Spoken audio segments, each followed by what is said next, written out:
President. Thank you, Tim. Thank you for joining us here today at beautiful Grand Central Terminal, the home of Metro North and the gateway to the Lexington Avenue subway lines and the 42nd Street Shuttle, which is run by my friend Mr. Davey, and the Long Island Railroad, which is actually run by me. I'm Kathy Rinaldi. I'm the president of Metro North. I'm the interim president of the Long Island Railroad. I'm here with New York City Transit President Rich Davey, and we are here to celebrate 110 years of this amazing public space. The Temple of Mass Transit in New York, the Temple of Mass Transit in the country. There are few buildings that have as much history in their walls as Grand Central Terminal. Every piece of this building, down to the acorn light bulbs hanging from the ceiling, tells the story of New York's beginnings. Grand Central, as we know it today, opened in 1913 and was named for the original rail operator, the New York Central Railroad. It became a mecca for rail travel, but started to decline by the 1960s with the beginning of the jet age. It took passionate advocacy from former First Lady Jacqueline Kennedy Onassis and intervention from the U.S. Supreme Court to prevent this building from being torn down like Old Penn Station was. Thank goodness for that, because we still get to enjoy today this beautiful Beaux-Arts building. And now we're starting a new chapter for this amazing public space with the opening of Grand Central Madison downstairs, a massive new facility that is the size of the Chrysler Building on its side, as Jenna Lieber likes to say. It's been just incredible over the course of the last week to watch New Yorkers, tourists, everybody embrace this new concourse, just as they did this original building. And the temporary shuttle service that we're operating to and from Jamaica, it's a warm-up for the debut of Long Island Railroad service in a couple of weeks. We are so excited to be welcoming even more customers into Grand Central, one of the crown jewels of New York City architecture. This station, this terminal, has never felt more alive. We've come back a big way since COVID-19 started 3 years ago. 68 of 92 retail units are open, which is a huge increase over where we were this time last year. Our iconic holiday fair was over in Vanderbilt Hall this year for the first time since COVID. And we've got big name tenants. City Winery just opened. The Oyster Bar continues to serve customers. Cipriani is opening in the balcony. And our dining concourse is a foodie's dream. There's a lot of buzz. There's a lot of excitement in this space. So cheers to Grand Central and best wishes for another 110 years. Thank you all. And now I'd like to introduce my friend Rich Davey. Thank you, Kathy. You made me hungry as you rolled down the list of dining options here at Grand Central. Well, I think when we think about Grand Central, we think about the railroads. Interesting historical fact is that the subway system, this was actually one of the original subway stations here in Manhattan, opened in 1904. But we're here to celebrate this grand building being 110 years old. It's changed a lot, obviously, in 110 years, but it remains, I think, the icon of transit and public transportation in the United States. And it also is iconic of the MTA, where Kathy running the two railroads, we at New York City Transit, our customers are seamlessly moving through our system to get where they need to get around the region. We're excited to continue to serve our customers here at Grand Central. And again, when I'm 110, I hope to look this good. Probably not, but happy birthday, and thanks for joining us today.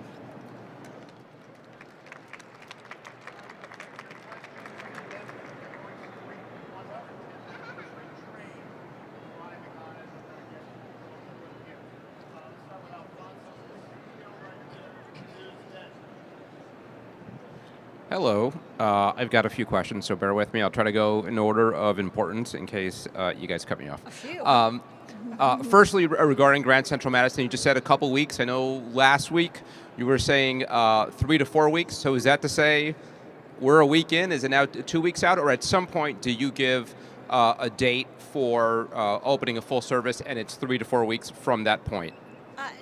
There's a lot of numbers there. I mean, I think the expectation is that we will be, we're landing on an opening date, and we expect to be announcing it shortly. And customers will have plenty of notice before the full service actually begins.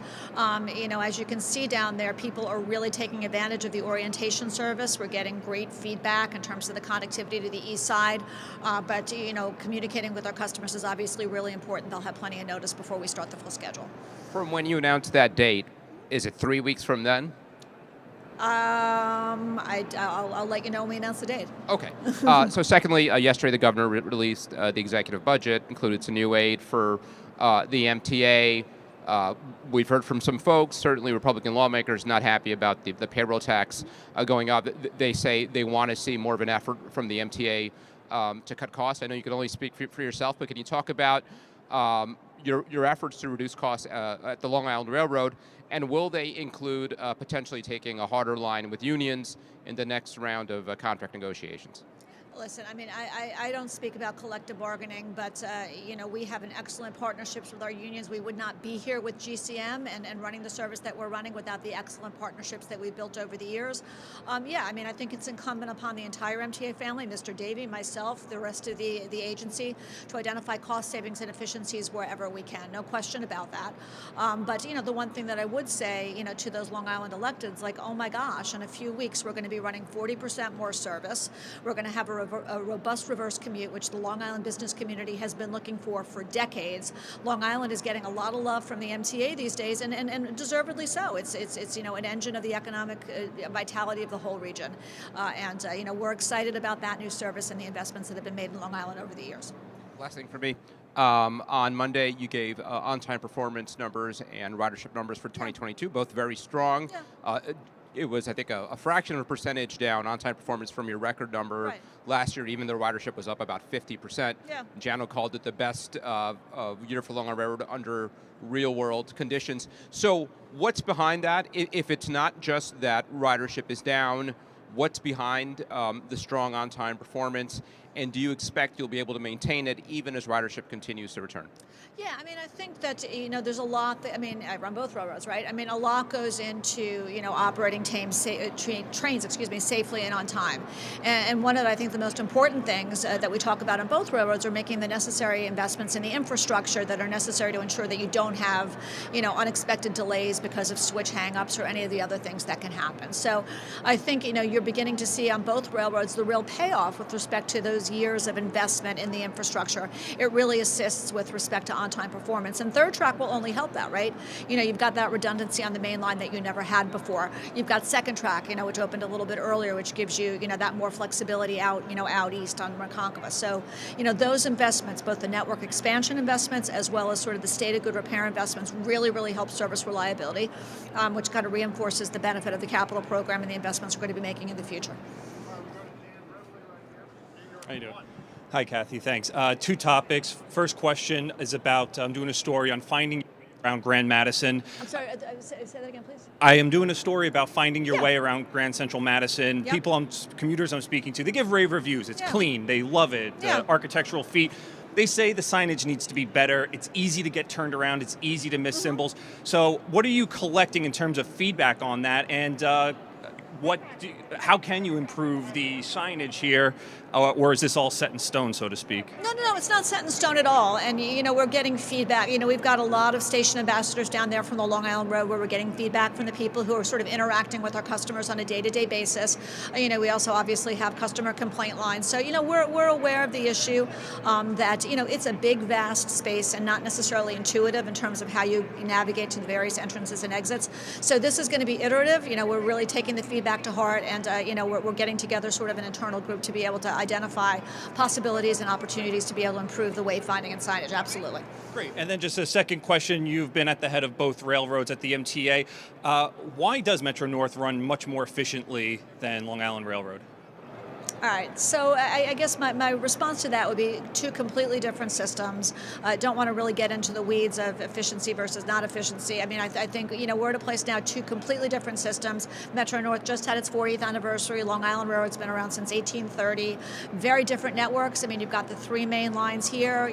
Long Island's got 12 different branches. It's just a completely different system, completely different set of operational, constraints and opportunities, and they're just different systems. And that's been a challenge for me as I get up to speed in my new role. So we at least have an acknowledgement Metro North runs more efficiently than Long Island Railroad. I'm not going to say that as I stand here. I think that, I think we need to sort of understand a little bit, to compare and contrast, and, understand that the systems are different in terms of, how they run and some of the history behind them.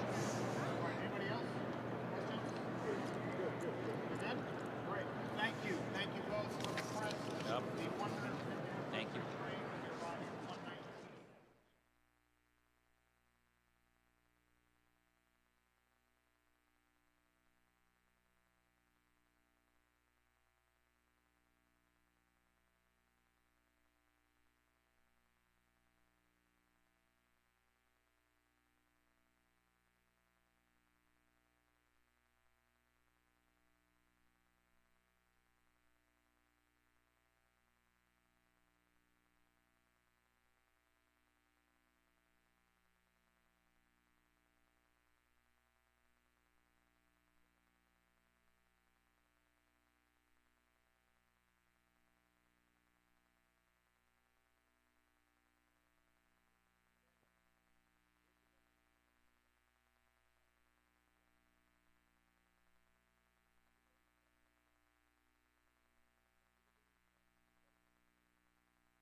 For the press, the train is reported to be 2 minutes out from Grand Central at track 27. 2 minutes out, track 27. That is the 110th anniversary train. The dignitaries will be greeting the passengers when they arrive.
Say com check.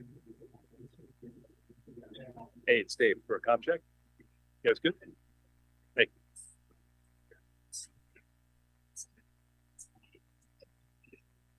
Hey. Okay.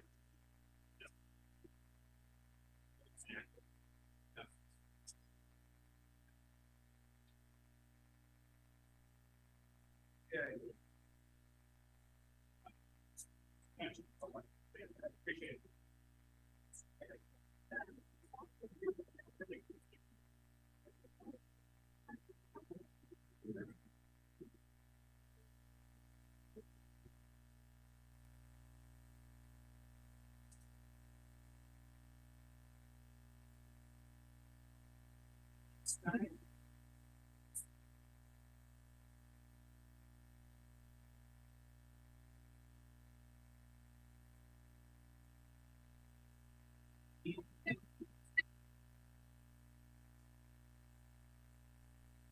Great 110th birthday. Happy birthday. Happy birthday to the day.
Got it.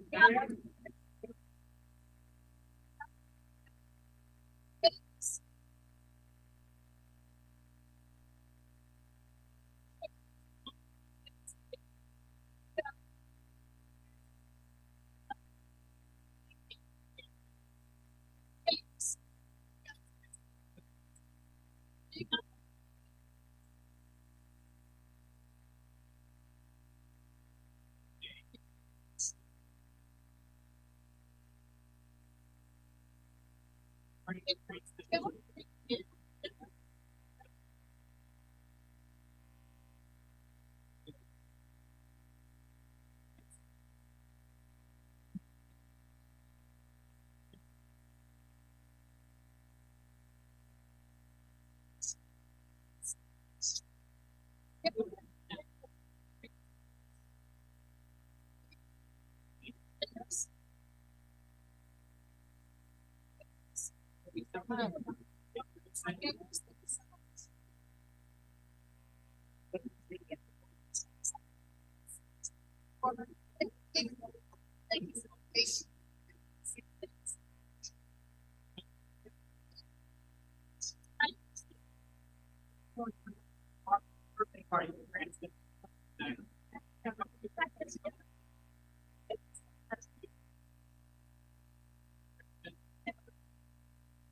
right, thank you, everybody.